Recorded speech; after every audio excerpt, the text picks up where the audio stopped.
Trump's administration is obsessed with deporting literally anyone that Stephen Miller looks at and gets kind of uncomfortable. And you think, oh, you have a handle, right? On the mass deportations, 3,000 people a day they're trying to deport. No, that's old news, man. That's not enough. You don't clear out every single brown person in America at that sort of pace. And so now they're trying to jack it up to even more. And we'll see. Stephen Miller, Tom Homan seem to be disagreeing a little bit on this, but let's jump into our first video and see what we can figure out. And for those that say 3,000 a day is too much, I want to remind them, do the math. We'd have to arrest 7,000 every single day for the remainder of this administration just to catch once Biden released the nation, right? That's not true. That's not true. And Donald Trump throwing out ever increasing numbers of the number of undocumented migrants he thinks is in America doesn't make it a fact either.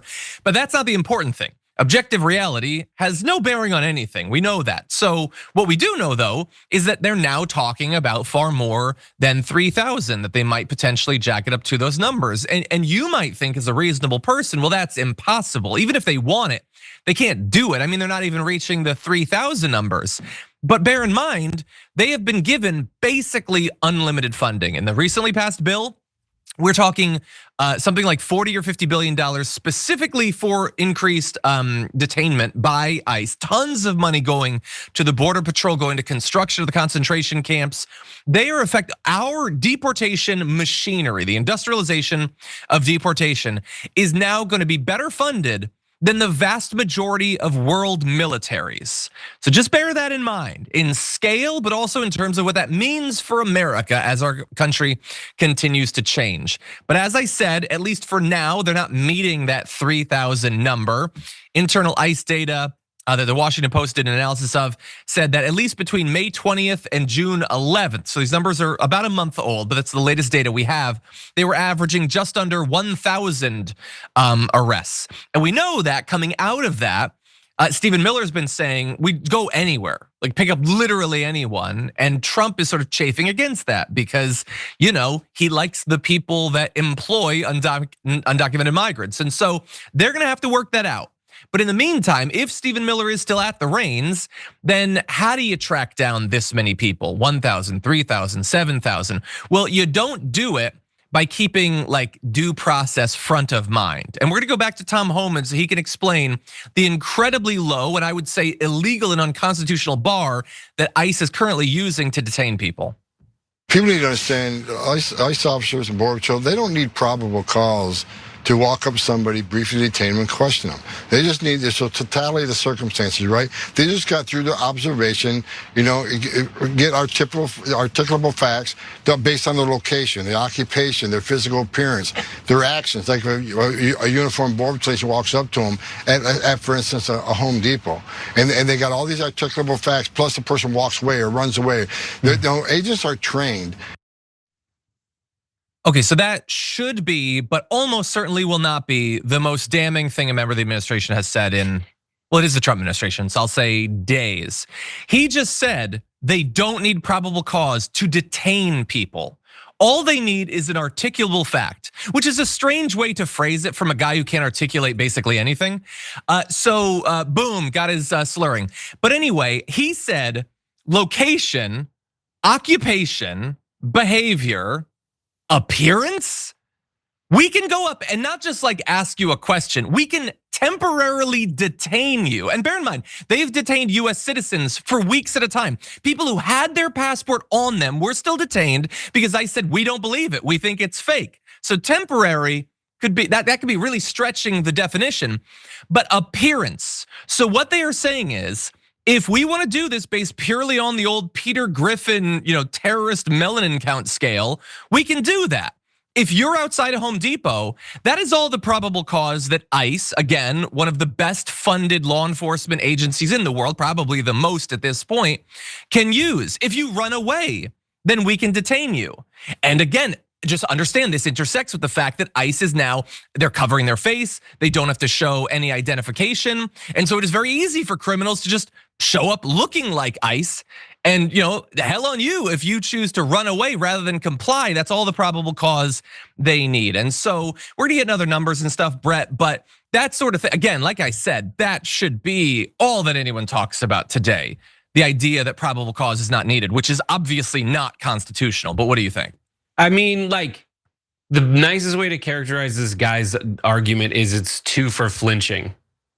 The way that it works, like if you're doing this based on behavior, your behavior is the behavior that seems to be worth detaining someone over is the color of your skin, how you were behaving tanly, you were behaving outside a Home Depot. Why are we targeting these people? I thought we were targeting drug dealers, not folks who help you build a deck. Yeah. Is that the scourge on the American population, building decks? Why? For what end? Oh, to enrich the drug cartels? No, to feed their families and to eventually become American, like your family did when they came from, I'm saying, Scotland or wherever the hell. Yeah.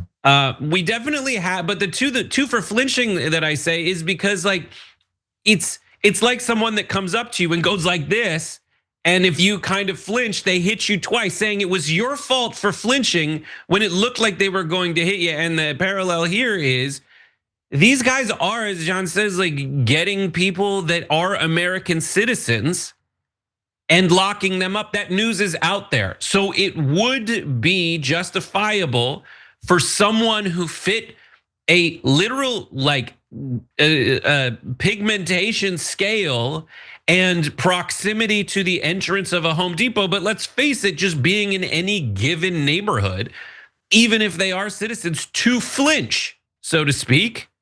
And then you've scared everyone, and now being scared is the same as coming over the border and starting a drug kingpin ring. Yeah. Which is absolutely insane. And you don't have to take my word for it.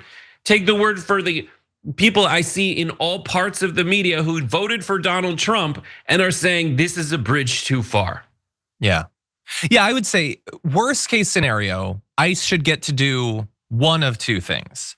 Either detain people based purely on the fact that they're scared of you, or dress up like crappy secret police from some tin pot dictatorship. I don't think you should be able to do both of those things because I feel like it's kind of a self-fulfilling prophecy at that point. But again, this isn't legal, and I would love to be able to hope that ICE is not going to violate the Constitution. Individual ICE officers wouldn't violate the Constitution, and we've seen there was like one ICE person that just like very publicly quit and said that they're not going to participate in this. But until we have tens of thousands or perhaps soon millions of those, then we know that now the guiding principles, the policy of ICE is illegal and unconstitutional. And if your rights are violated, I don't know what you're going to do about it because there's no individual you can point a finger at because you're not allowed to know who any of them are. And so all of this again is as dark, if not darker, than any of our predictions during the campaign about where we'd be at 6 months in to Trump's term. That he has effectively created a massive private army of his that does not have to abide by the law or the Constitution, the separation of powers, federalism, any of that. And they can do whatever the hell they want. America's not a papers, please country. It shouldn't be. Fascist dictatorships, people in the midst of ethnic cleansing, those are papers, please countries. Yeah. Period. Yeah. They are un-Americaning America to make America what they say is great again. Also, whites are really good about getting other people out of their neighborhoods. Like, what are they worried about? A lot of experience. They're really good at it. It happens all the time. And also, like the white, like if you have not successfully been able to, through gentrification or something, as a white, get people that aren't white out of the neighborhoods you want to live in, well, then you're part of a culture that the whites in government who are helping you do this, they don't like you. They think you are white trash. They want you to have better outfits than the American flag and camo. Yeah. Like Anyway, they by the hate way, you, buddy. By the way, Lisa mentioned, wanting to go to Lowe's because of all this. And yeah, are they not raiding Lowe's? Lowe's is nicer, man. I love a good Lowe's. To get Not just because of the really, they seem focused on Home Depot. But Home Depot's the perfect place, right? Because the people who run Home Depot are like massive Christian Trumpers, and they are. It's like the most on the nose thing because Trump hires undocumented immigrants to do the work all the time. Like that's what he does, and that's the move. They're fine with it. Yeah, they don't actually want this. It's just like. It's Stephen Miller, God, as I said many years ago before other people took the joke or came up with it on their own, I don't care. But like he got negged by one Mexican chick at Santa Monica High School and now has a vendetta that is, separating families for no good goddamn reason. I think I sent you, somebody had the Domino's thing of that. And I feel like you were saying it first.